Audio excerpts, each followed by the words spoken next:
Magandang araw sa inyo mga ka-DIY. Meron tayong tanggap ngayon dito na isang single tube na washing machine. Ang issue nito, sabi ni client, ay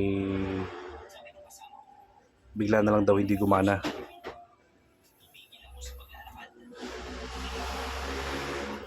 Check natin kung bakit hindi ito or bakit bigla na lang ito hindi gumana. Plug in muna natin.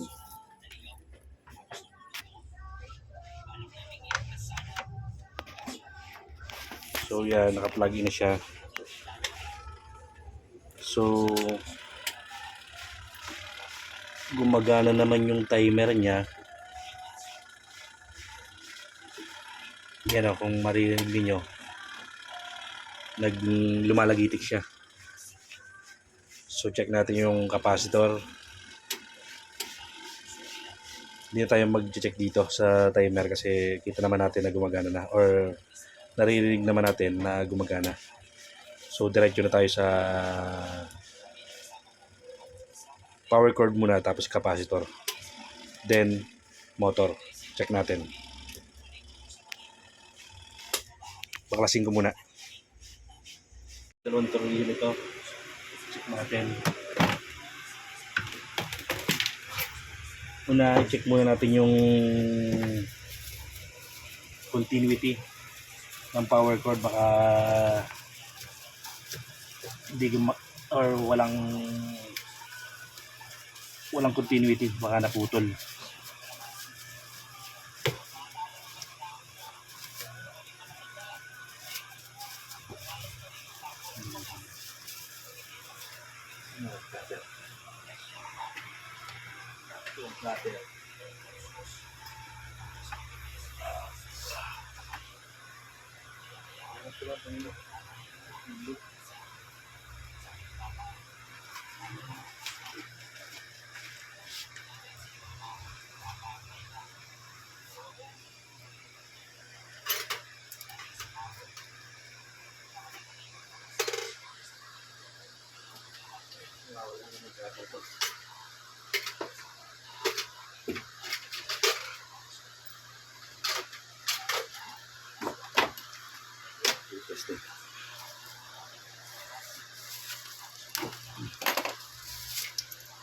Check natin muna yung power cord kung may continuity. So yan.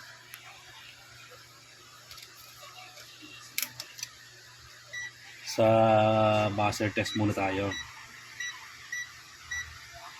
So yan.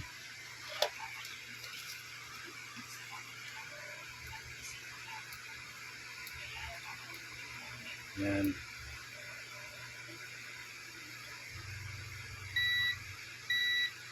So meron. So meron namang continuity. So check natin yung capacitor. So meron. So natin check yung capacitor. Ay putik. Sira ang capacitor. Ito. Bumukas yung capacitor. Ay hindi, takip lang pala to. So check natin. Ang value nito ay 11 microfarad. Check natin.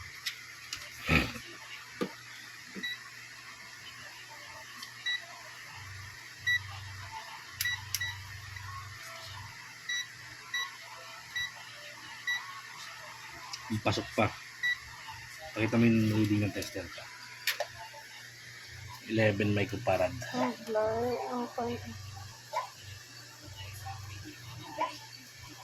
Tanggal natin ilaw.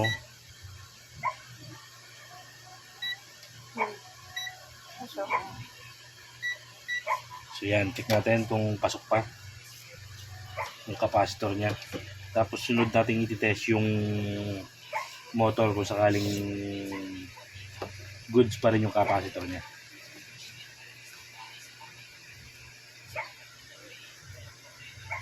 Yan, tapos tanggalin natin itong isa. Ang tumulot sa kanya.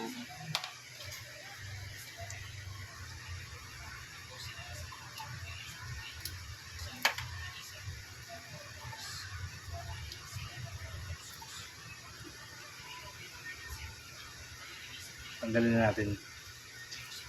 Kasi baka marigla yung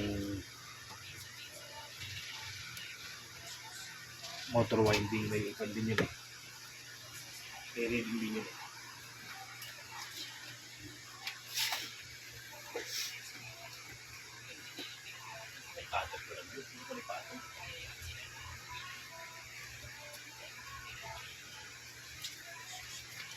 Para matest natin ng maayos yung value nito. Wala. Ano ila? Ang pan mo. So ito. Ang ginagawa mo.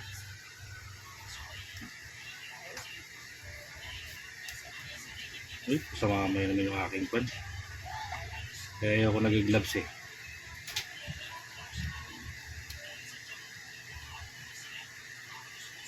Yan. Kabababa. So, mababa na. 5.0 microfarad na lang. Ito.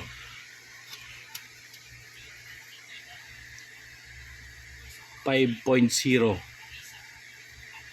59 microfarad. So, dapat 11 microfarad to. Ito yung value niya. Pakita mo. Ayun. Cellphone bang ikikuan mo? Malalayo. So yan, 11 microfarad. So palitan natin to. Meron ako ditong dual capacitor na galing din sa ibang washing machine. So ito, meron ako ditong dual capacitor.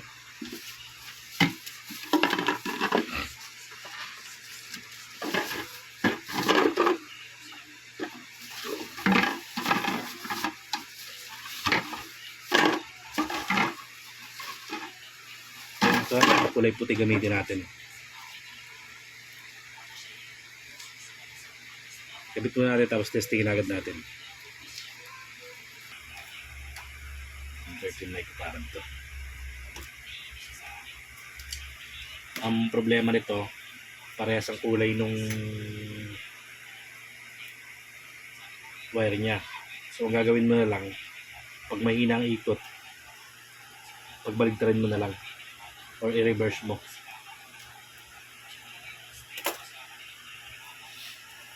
Natin bali na ito. 13 microfarad. Saka na lang natin palitan pag may pamalit tayo. So ngayon wala pa tayong available na 10 microfarad. So yun. Natin ito. Yun o, 11.52. So pwede pa to.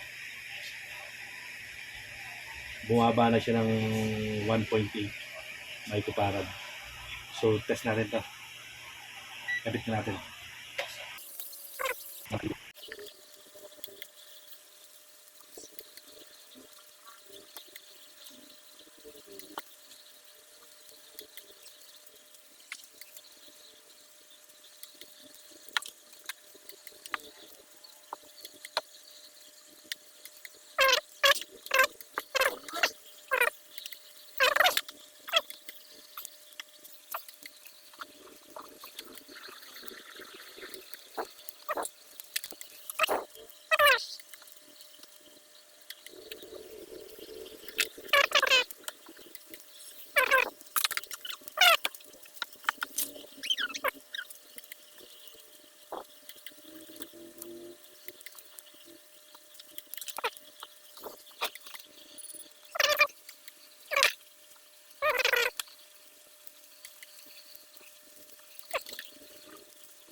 Hindi naman na mababasa to.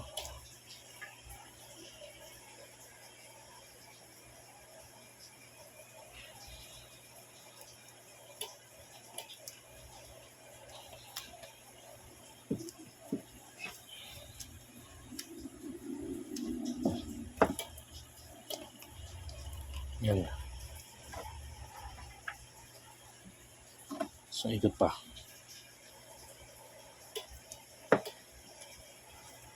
Yan.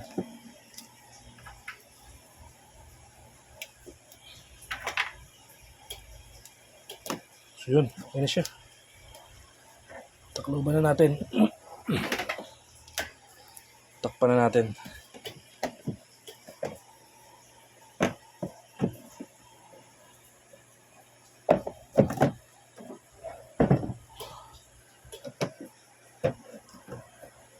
So yun, saka tornilyo.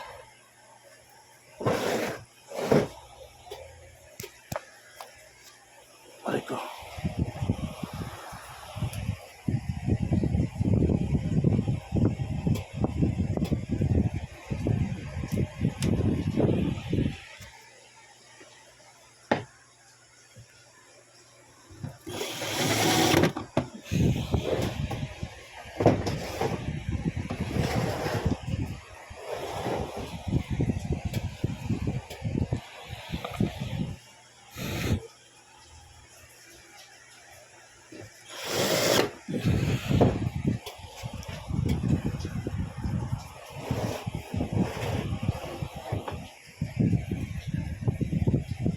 Okay na.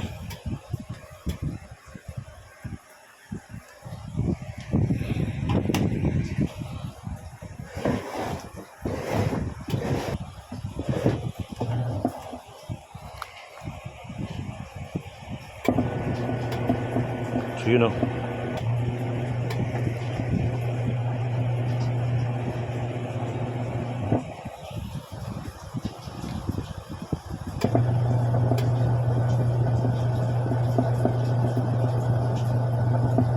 Okay na. Yun lang. Maraming salamat po sa inyong panonood. This is KML Tech. Bye-bye.